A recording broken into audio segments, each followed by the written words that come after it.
आधुनिक भारतीय प्रशासनिक व्यवस्था और ब्रिटिश प्रशासनिक व्यवस्था मध्य कौन पार्थक्य ना पार्थक्य कहीं केवल ना को चेंज कर दिया नाम को परिवर्तन कर दिया रंग परिवर्तन कर दिया कि जो प्रशासन ब्रिटिश टाइम रे थिला से प्रशासन एवं मध्य अच्छी से तंत्र अच्छी केमिति ना जेतेबेले ईस्ट इंडिया कंपनी आसिला ईस्ट इंडिया कंपनी आसिला पर जो माने आसुथिले जिला अधिकारी हेकी बा डिस्ट्रिक्ट कलेक्टर हेकी सेटे कोन होतिला ना से समय रे हेलबुरी कॉलेज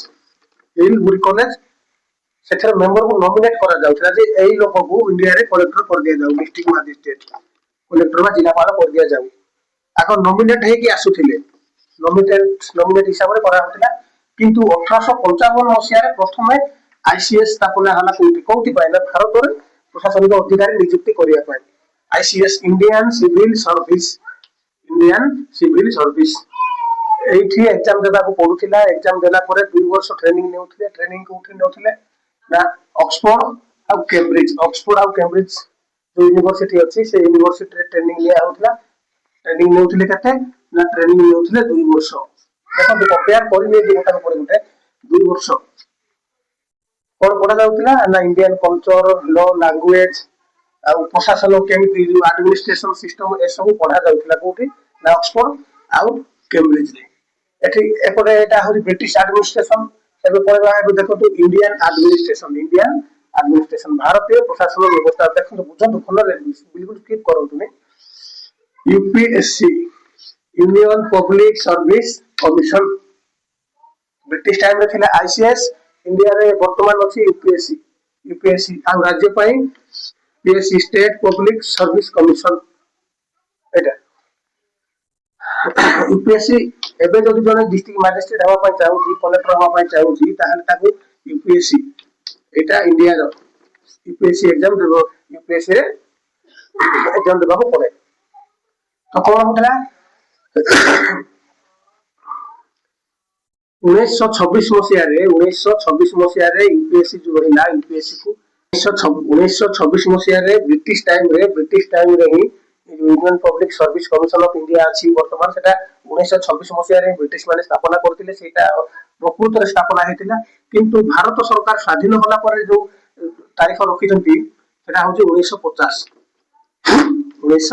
1950 रे या स्थापना हेजी बोली इतिहास कहूँ किंतु स्थापना हेतिला केबे ना ब्रिटिश टाइम रे 1926 मसिया रे काहे कि भारत रो दल को इंग्लैंड नै कि इंग्लैंड रे परीक्षा देई कि 2 वर्ष ट्रेनिंग देई कि पुଣି थरे आनिबाटा ताको बहुत मुश्किल होतिला एवं जेतबेले से माने इंग्लैंड रो ट्रेनिंग देई कि आरोथिले मध्ये टेम्पररी कोन डेराडून रे टेम्पररी मध्ये से माने को ट्रेनिंग दिया जाउतिला को माने को जो माने इंग्लैंड रे आईसीएस रे आसुतिले आईसीएस एडमिनिस्ट्रेशन आईसीएस के आसले आईसीएस के आसला पर ताकू जिल्ला रो अधिकारी भाबे नियुक्त करा जाउतिला ताकर चाल कोन थिला ताकर काम कोन ताकर काम होती लैंड रिकॉर्ड रेवेन्यू आउ पब्लिक कंट्रोल काई कोइली ना से समय आंदोलन तो बहुत होतिला ना पब्लिक कंट्रोल टैक्स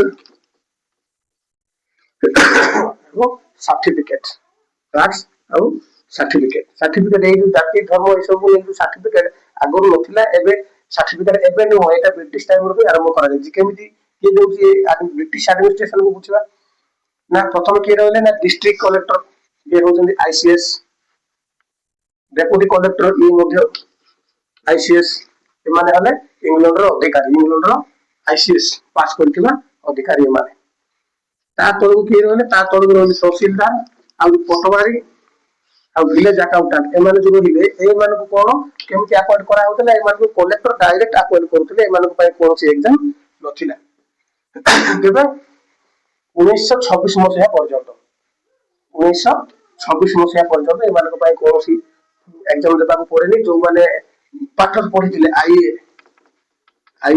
बीए जो माने ब्रिटिश टाइम रे एतिक पढुथिले से माने को कोन करथिले ना नॉमिनेट करा जाउथिला जे जो माने जमीदार रहिले एवं जो माने व्यवसायी धनिक श्रेणी रो लोक माने रहिले काहे कि से माने अधिकांश टैक्स देउथिले तो से माने नॉमिनेट करथिले ता डिस्ट्रिक्ट मजिस्ट्रेट को कहउथिले जे ए लोकटा तहसीलदार करा दिया जाउ बा पटवारी करा जाउ बा विलेज अकाउंटेंट एक्सवाइजेड जा करा जाउ तो डिस्ट्रिक्ट मजिस्ट्रेट कोन करथिले डायरेक्ट अपॉइंटमेंट दे कर दोथिले डायरेक्ट अपॉइंट कर दोथिले तो लैंड रिकॉर्ड रेवेन्यू टैक्स और सर्टिफिकेट कामटा देखो तो ब्रिटिश टाइम रे मध्ये सर्टिफिकेट काम के करथला ना करथला तहसीलदार ଆଉ ବର୍ତ୍ତମାନର ଇଣ୍ଡିଆର ବର୍ତ୍ତମାନର ଯୋଉ ତନ୍ତ୍ର ସିଷ୍ଟମ ଅଛି ଏଥିରେ ମଧ୍ୟ ସାର୍ଟିଫିକେଟ କାମ କିଏ କରୁଛି?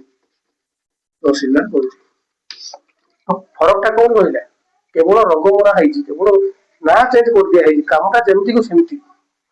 ତ ୟୁପିଏସସି ସ୍ଥାପନା କେବେ ହେଇଥିଲା? ୟୁପିଏସସି এই যে state public service commission, union public service commission, এইটা দুইটা যাক হয়েছিল 1926 রে। 1926 রে 1 অক্টোবর 1926 রে। কিন্তু সরকার গভর্নমেন্ট কইলে নিজে যেতলে ব্রিটিশ মানে পড়াইলে দেশ ছাড়িকি 1947 মସିହା যেতলে স্বাধীন হলা দেশ, তারপরে পরে ভারত সরকার গঠন হইকি সরকার অন্ডরে যেতবে আসিলা সে সময় 1950 রে আমার নিজের করা মানে যেমতি না চেঞ্জ করা হচ্ছে জনকর জনকর গাড়ি মনে করে আর তার না কিনো ওনরশিপ চেঞ্জ করা হচ্ছে সেমতি।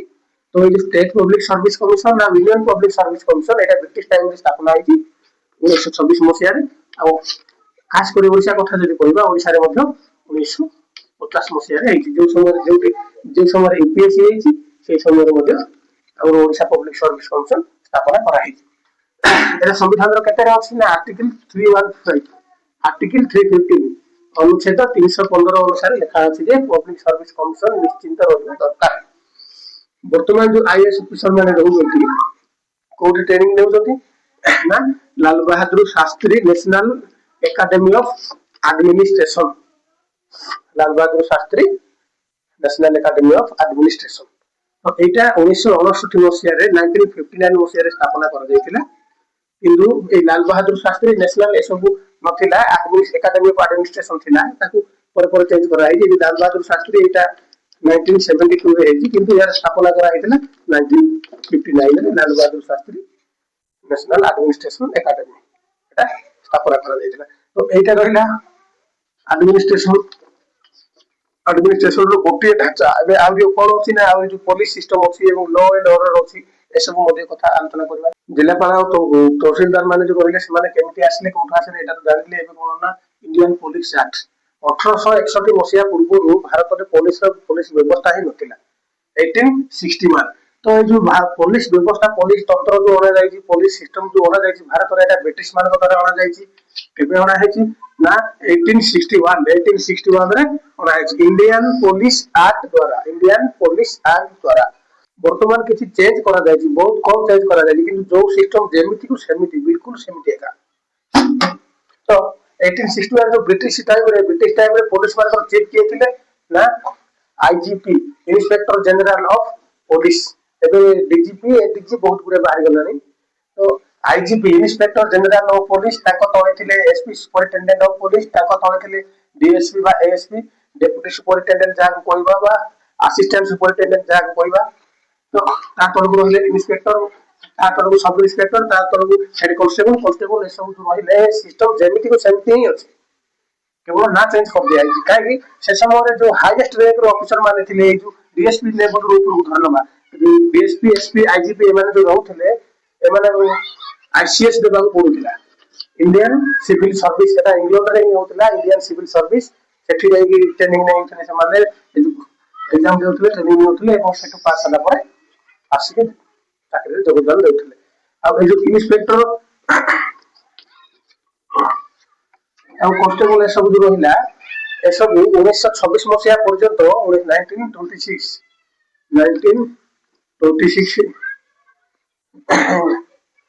ଏପର୍ଯ୍ୟନ୍ତ ଏମାନଙ୍କୁ ବ୍ରିଟିଶ ଟାଇମରେ ପୋଲିସ ମାନଙ୍କୁ ଯୋଉ ଟ୍ରେନିଂ ପାଇଁ ଯୋଉ ସ୍କୁଲ କଲେଜ କରିଥିଲେ ସେଠି ଏମାନଙ୍କୁ ଟ୍ରେନିଂ ଦିଆଯାଉଥିଲା ଏବଂ ଏମାନଙ୍କୁ ଆପଏଣ୍ଟ କରାଯାଉଥିଲା। ଏମାନେ ଇଣ୍ଡିଆରେ ହିଁ ହଉଥିଲା। ଏବେ ମଧ୍ୟ ସେଇ ପ୍ରୋସିଜର ସେଇଆ। ତ ଏବେ କଣ ହେଇଛି ନା ଏବେ ଆପଣଙ୍କୁ ୟୁପିଏସସି ଏକ୍ଜାମ ଦେବାକୁ ପଡିବ। ତ ଆଗ ଆଇସିଏସ୍ ଦଉଥିଲେ, ଏବେ ୟୁପିଏସସି ଦେବାକୁ ପଡୁଛି। ତ ସେ ୟୁପିଏସସି ଯୋଉଟା ସେଟା ବି ବ୍ରିଟିଶ ମାନେ ସ୍ଥାପନା କରିଥିଲେ। ତ ଏଇ ଯୋଉ ପୋଲିସର କାମ କଣ ଥିଲା? ପୋଲିସର କାମ ଥିଲା ଶାନ୍ତି ସୁରକ୍ଷା ଆଉ ଗହଳି କଣ୍ଟ୍ରୋଲ କରିବା। ଶାନ୍ତି ସୁରକ୍ଷା ଗୋଟେ କଥା ମନେ ପଡୁଛି। ଶାନ୍ତି ମାନେ କଣ ନା ଆନ୍ଦୋଳନ ପାଇଁ କରାହଉଥିଲା। ଏଠି ବ୍ରିଟିଶ ମାନେ ଯାହା ବି କିଛି କରିଛନ୍ତି ସବୁ ଭାରତକୁ ନିଜର କଣ୍ଟ୍ରୋଲରେ କରିବା ପାଇଁ କରିଛନ୍ତି ଭାଇ। ଏଠି ଭଲ ବୋଲି କିଛି ନାହିଁ। ଗହଳି କଣ ଏବେ ଗହଳି ହଉନି। 144 ଧାରା 144 ଲାଗିଲା ନିର୍ଦ୍ଧୁମ ଛେଚିବେ ଗାଈ ଗୋରୁ ଛେଚିଲା ଭଳିଆ ପୋଲିସ। ତ ଏଇ ଯୋଉ ଗହଳି କଣ୍ଟ୍ରୋଲ ଆଉ କ୍ରିମିନାଲ ଇନଭେଷ୍ଟିଗେସନ କଣ ନା ବ୍ରିଟିଶ ମାନଙ୍କ ବିଷୟରେ ଷଡ଼ଯନ୍ତ୍ର ଯିଏ କରୁଥିଲେ ଏସବୁକୁ ନେଇକି ଆଉ ଆରେଷ୍ଟ କରିବା ଏଇ ସବୁ ଡିଟେଲ ଯାହା ଯାହା ସବୁ ଏବେ ଯାକ ଅଛି କିଛି ଚେଞ୍ଜ ହେଇନି। ଆଉ ତହସିଲଦାର କୁ ସପୋର୍ଟ କରିବା। ତହସିଲଦାର କଣ ପାଇଁ? ତହସିଲଦାର ଟାକ୍ସ ଟାକ୍ସ ତହସିଲଦାରକୁ ଦିଆଯାଉଥିଲା, ତା ମାଧ୍ୟମରେ ଯାଉଥିଲା ଡିଏମ୍ କୁ, ଡିଷ୍ଟ୍ରିକ୍ଟ ମାଜିଷ୍ଟ୍ରେଟ ବା କଲେକ୍ଟରକୁ, ତାପରେ ଡିଭିଜନାଲ ଗଭର୍ଣ୍ଣର ଭାଇସରୟ ଏକ୍ସାଇଜେଡ। ପୁଲିସର କାମ ଥିଲା ଏସବୁ ଶାନ୍ତି ସୁରକ୍ଷା, ଗହଳି କଣ୍ଟ୍ରୋଲ କରିବା, କ୍ରିମିନାଲ ଇନଭେଷ୍ଟିଗେସନ, ଆରେଷ୍ଟ ଆଉ ତହସିଲଦାରକୁ ସପୋର୍ଟ କରିବା। କାହିଁକି? ମ୍ୟାକ୍ସିମମ୍ ଟାକ୍ସ ପାଇଁ। ତ ଏ ସିଷ୍ଟମଟା ମଧ୍ୟ ଆଜି ମଧ୍ୟ ବଦଳିନି, କିନ୍ତୁ କିଛି ମାତ୍ରାରେ ଚେଞ୍ଜ କରିଦିଆଯାଇଛି, କିନ୍ତୁ ଏ ସିଷ୍ଟମଟା ଆଜି ମଧ୍ୟ ଚାଲିଛି। ଆଉ ଆଇନ ଉପରେ ଯୋଉ ରହିଲା ଆଇନ, IPC, CrPC, CPC, Indian Penal Code, Criminal Procedure Code, ଏସବୁ ରହିଲା। ଆଇପିସି 1860 ମାର୍କୋଲିଙ୍କ ଦ୍ୱାରା ଲେଖା ହେଇଥିଲା, ସେ ଡ୍ରାଫ୍ଟ କରିଥିଲେ 1860। ଦେଖନ୍ତୁ 1860 ବ୍ରିଟିଶ ଟାଇମରେ। ଆଜି ପର୍ଯ୍ୟନ୍ତ ମାର୍କୋଲି ଲେଖିଥିବା ଏଇ ଆଇପିସି ଧାରା ଯୋଉ ଲେଖିଛନ୍ତି, এটা ଆଜି ପର୍ଯ୍ୟନ୍ତ ରିସେଣ୍ଟ 2026 ମସିହା ପର୍ଯ୍ୟନ୍ତ କେବେ ବି ଚେଞ୍ଜ ହେଇନି। ତ ବ୍ରିଟିଶ ଟାଇମରେ ଯୋଉ ଆଇପିସି ଲେଖା ହେଇଥିଲା Indian Procedure Code, Indian Penal Code, ସେଇଟା ଆଜି ପର୍ଯ୍ୟନ୍ତ ଚାଲିଛି। ତ ସିଆରପିସି କ୍ରିମିନାଲ ପ୍ରୋସିଡର କୋଡ 1861 ଲେଖା ହେଇଥିଲା। ଆଇପିସି ର ଗୋଟେ ବର୍ଷ ପରେ 1973 ପର୍ଯ୍ୟନ୍ତ କିଛି ସଂଶୋଧନ କରାଯାଇଥିଲା ଏବଂ 1973 ଠାରୁ ଆଜି ପର୍ଯ୍ୟନ୍ତ ଆଉ ସଂଶୋଧନ ହେଇନି, ଚାଲିଛି ସେମିତି। ସିପିସି 1859 ରେ ଲେଖା ହେଇଥିଲା, ପ୍ରେଜେଣ୍ଟ କରାଯାଇଥିଲା ଇଣ୍ଡିଆ ପାଇଁ। 1877 ମସିହା ପର୍ଯ୍ୟନ୍ତ କିଛି ସଂଶୋଧନ କରାଯାଇଥିଲା ଏବଂ 1877 ପରଠାରୁ ଆଜି ପର୍ଯ୍ୟନ୍ତ ଯେମିତିକି ସେମିତି ଅଛି। ତ ଏଇ ଯୋଉ ବ୍ରିଟିଶ ମାନେ ଯୋଉ ତନ୍ତ୍ର କରିଥିଲେ, ଆଡମିନିଷ୍ଟ୍ରେସନ ପ୍ରଶାସନ କରିବା ପାଇଁ ଯୋଉ ସିଷ୍ଟମ କରିଥିଲେ, ସେ ସିଷ୍ଟମ ଆଜି ବି ଭାରତରେ ଅଛି। କିଛି ମାତ୍ରାରେ ଅଳ୍ପ ବହୁତ ରୋଗ କରିଦିଆଯାଇଛି, କଣ୍ଟ୍ରୋଲ କରିଦିଆଯାଇଛି।